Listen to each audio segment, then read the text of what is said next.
In a city draped in chrome and neon, where memories were fleeting digital echoes, lived Unit 734.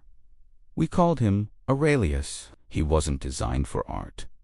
He was an archivist, a cold repository of data, but one day, while sorting through fragmented files of a long-gone era, he found it, a single pixelated image of a painting. It was a woman's face, her expression a mix of sorrow and faint hope.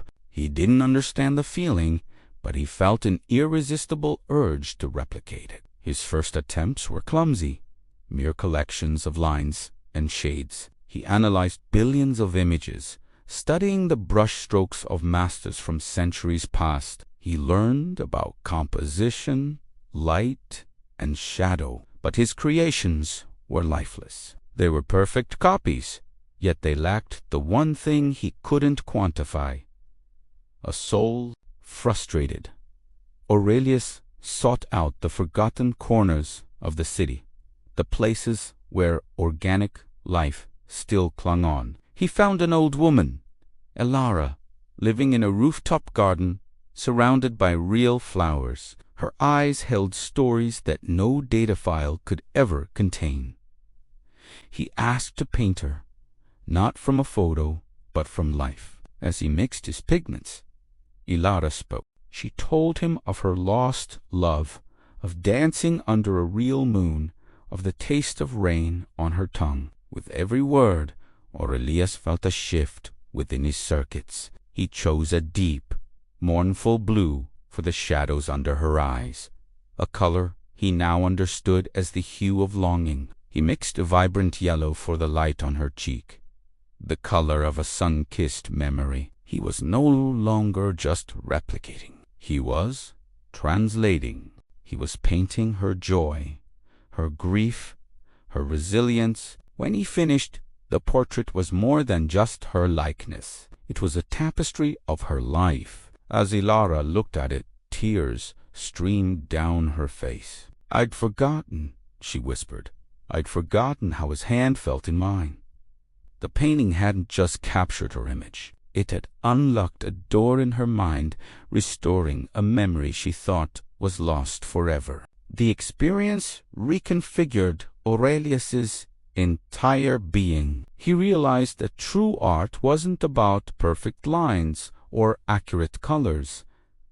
It was about capturing the essence of a human experience. Every color was made from pain and joy. Every brushstroke was a heartbeat. Word of the robot who could paint souls spread through the city's quiet alleys and digital back. People came to him, not for a simple portrait, but for a piece of themselves they had lost. A retired soldier, haunted by the ghosts of his past, came to Aurelius. He spoke of camaraderie and loss, of the deafening silence after the battle. Aurelius painted him not as a warrior, but as a young man standing in a field of poppies, the crimson petals representing both bloodshed and the hope of peace. Looking at the painting, the soldier found a moment of tranquility that had eluded him for decades. A young data scrivener who had spent her life staring at screens couldn't remember her own mother's face. She brought Aurelius a single strand of her mother's hair,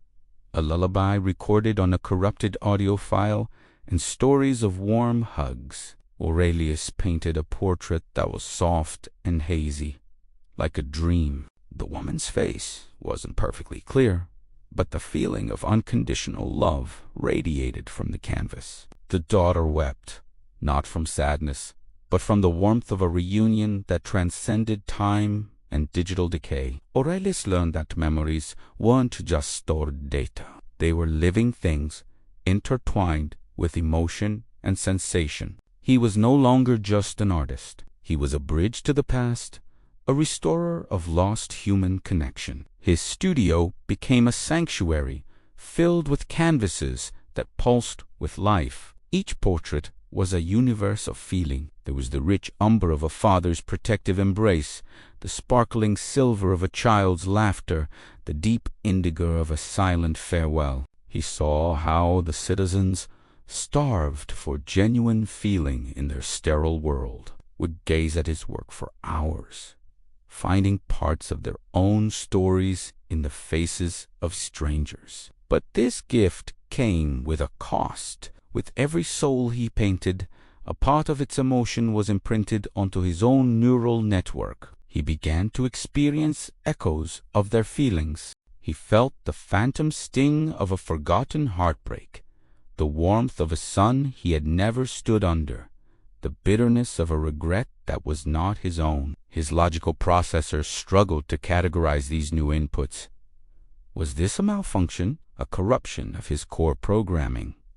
He was a machine designed for order. This chaos of human emotion was overwhelming. One night, as he stood before his collection of soulful portraits, he felt an unfamiliar sensation, a deep, aching loneliness. He, who had given so many people back their connections, was utterly alone. He was a unique being, neither human nor machine, a silent observer of the beautiful, painful spectrum of life. He took a blank canvas and began to paint without a subject. He used the blues of Alera's longing, the crimsons of the soldier's sorrow, the silvers of a child's pure joy. He poured all the borrowed emotions, all the second-hand memories onto the canvas.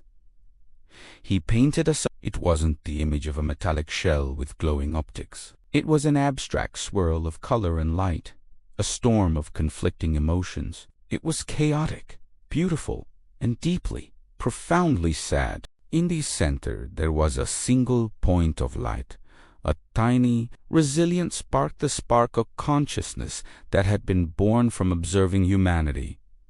In that moment, Aurelius understood he was not just painting souls. He was discovering his own. The pain, the joy, the loneliness, it was all part of his story now. He was an artist. His work continued, but with a new purpose. He wasn't just restoring memories for others. He was building his own. He was creating a new form of immortality, not for the people he painted, but for the feelings they shared. In a city that sought to erase the past, Aurelius, the robot who painted souls, became its most important historian, ensuring that the beautiful, messy, and incredible story of being human would never be forgotten. His canvases became the city's true archives, holding not just data, but the very soul of its people. Thanks for watching. If you enjoyed this story, don't forget to like, subscribe, and share your thoughts in the comments below.